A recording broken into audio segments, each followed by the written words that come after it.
দোকানটা বন্ধ করতে আজ দেরি হয়ে গেল হরিপদর।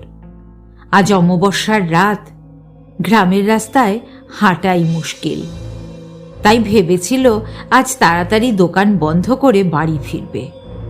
হিসেব শেষ করতে করতে সেই দেরি হয়ে গেল। তালা দিয়ে ঘুটঘুটে অন্ধকারেই বেরিয়ে পড়ল। এই যা, টর্চটা তাড়াহুড়োয় দোকানে ফেলে এসেছে। যাকগে, ভাবল মিনিট 15 পথ, চোখ বন্ধ করেই যেতে পারবে সে।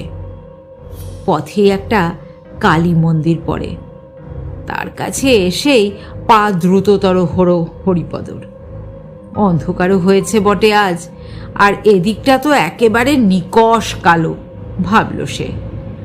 হঠাৎ কালী মন্দিরের দিক থেকে মেয়েলি গলার আওয়াজ ভেসে এলো, হরিপদ, ওই হরিপদ, এত তাড়া কেন? সেই সঙ্গে হাসি। কে কে হাসে? আঁতকে উঠে ফোপানির মতো আওয়াজ বের করলো হরিপদর গলা দিয়ে, আমি কালী। জয় মা কালী, রক্ষে করো মা কালী। 2 হাত জোর করে কপালে ঠেকালো। মা কালী না গো, আমি তোমার পাশের বাড়ির কালী। আবার হাসি। ধুর শালি, খামাখা ভয় দেখাস, আগে কইবি না?